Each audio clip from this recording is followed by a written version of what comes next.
Assalamualaikum warahmatullahi wabarakatuh. Halo teman-teman, berjumpa lagi dengan saya di video selanjutnya. Yang seperti saya janjikan kemarin, saya akan menjelaskan materi yang selanjutnya lagi. Masih ada materinya lagi. Oke. Di video kali ini, saya akan menjelaskan mengenai hubungan struktur dan pengembangan senyawa agonis dan antagonis. Oke, langsung saja. Saya akan menjelaskan dulu apa itu antagonis dan agonis.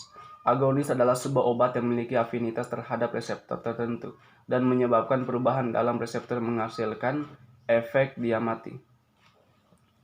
Antagonis sendiri adalah obat yang menduduki reseptor yang sama tetapi tidak mampu secara intrinsik menimbulkan efek farmakologi sehingga menghambat kerja suatu agonis. Suatu senyawa atau ligan yang mampu berikatan dengan reseptor dan mengakibatkan modifikasi protein reseptor sehingga menghasilkan suatu rangsangan dan perubahan fungsi sel disebut sebagai antagonis.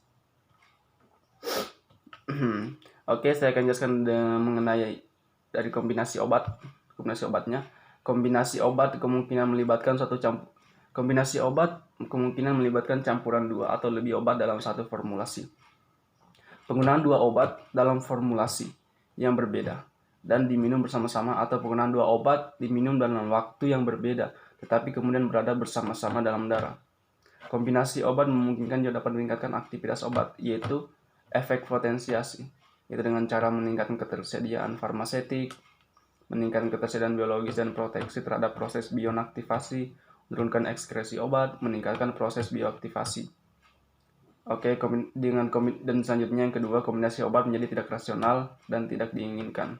Apabila salah satu menimbulkan efek potensiasi yang berlebihan terhadap obat lainnya, salah satu obat tidak tercampurkan dengan obat yang lain karena berinteraksi secara kimia, atau karena dapat menghambat atau bersifat antagonis terhadap efek terapeutik obat yang lain. Oke, selanjutnya dari substansi materi, yaitu antagonis pada fase farmakokinetik. Oke, di pembahasan kali ini saya menjelaskan dari antagonis saya akan fokus menjelaskan terhadap antagonis tersebut. Antagonis pada fase farmakokinetik pada umumnya adalah antagonis kimia atau netralisasi. Antikoagulan heparin yang bersifat asam dapat berinteraksi dengan protamin yang bersifat basa sehingga senyawa menjadi lebih aktif. Ion merkuri atau Hg+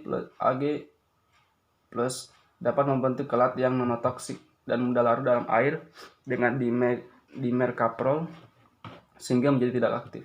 Hal ini dapat digunakan untuk merancang sebagai kelat sebagai antidotum keracunan logam berat. Oke, selanjutnya antagonis pada fase farmakodinamik adalah antagonis mempengaruhi proses interaksi obat reseptor sehingga respon biologis obat menurun. Antagonis kompetitif, yaitu senyawa agonis dan antagonis berkompetisi dalam merebut tempat reseptor menurun, dan aktivitas agonis akan menurun. Antagonis kompetitif dapat